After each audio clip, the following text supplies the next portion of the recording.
What's up, everybody? This is Buddy Blackford here with another After Effects CS6 tutorial, and this tutorial is going to be about sequencing your layers and other things that can help you with editing your layers. So pretty much it's editing your layers.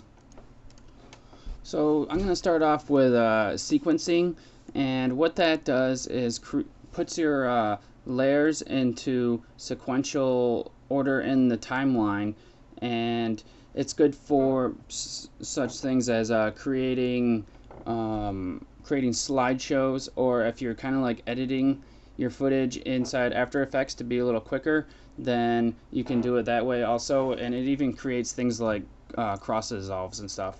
So what I'm going to do first is just select a few images here, and I'm just going to drop them down into the timeline, and they all overlap on top of each other. Now I want all these to be on the screen for 1 second. Actually, I'll do 2 seconds. How many do I have? 1, 2, 3, 4, 5, 6. Alright, so that's long enough. So around 2 seconds there. Now you have to click on your first one, and in whatever order you start clicking, it's going to sequence them in that order. So if I just shift click on the bottom, it's just gonna do this.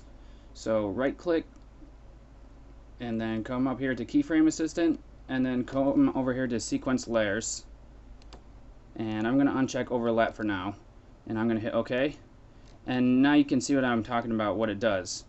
So it started the tuna one first, and then the McChicken one, which I selected last, was at the end. So I'm going to hit Control Z. Now if I decide to hold Control and click on random ones, watch how it sequences the layers. There you go. But it's still a continuous, it's going to be all continuous.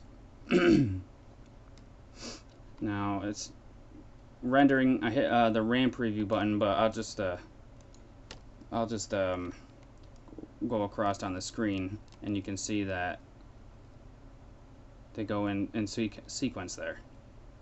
Alright, I'm going to hit Control Z to go back. I'm going to turn off this sequencing text. Now, if you want to add crossfades and things like that, let's go back up to Sequence Layers, and you click on this overlap here. And you can have a few different transitions. Dissolve the front layer, you can cross dissolve both of them together, which I usually think looks better. So let's you can select how long it takes to crossfade them, and let's try, since we're 24 frames a second, maybe like, how about 12 frames maybe? Yeah, that might be decent. So if I do a RAM preview, you can see what's going on there. It cross dissolves for us. And that's how you make easy slideshows.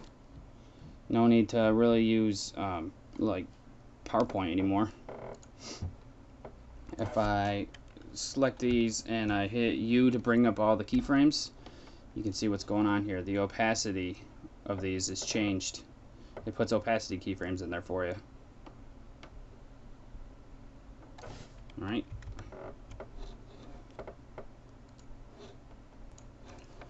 Now I'll just show you what it does when you use the other option, when dissolve front layer. So we'll do that. Now if we hit U again to show the keyframes, you can see it only dissolves the top, and you can, this is how it looks. I mean, you don't really want to use that for slideshows. I think it looks stupid. Now, instead of just dragging all your footage into the comp here, you can create a comp and have the sequence layer menu come up. So if I have these selected and I click and drag them onto this new comp here, now we have the chance to create a single composition with the sequence layers down here. So you pick which picture you want the comp to use its dimensions from. So I'll take this McDouble one. I think that was the biggest. Now if I click on sequence layers, now I can have them cross dissolve, and I open up this new comp, and it already makes it. There you go. It already makes it so that I can sequence the layers, and it does it until the end of the comp, which is nice. So that's it for sequencing your layers. Pretty easy, pretty handy. Use it mostly with slideshows or if you're editing footage. So use that next time you need to do any of that stuff. I look forward to seeing you guys on the next tutorial. See you later.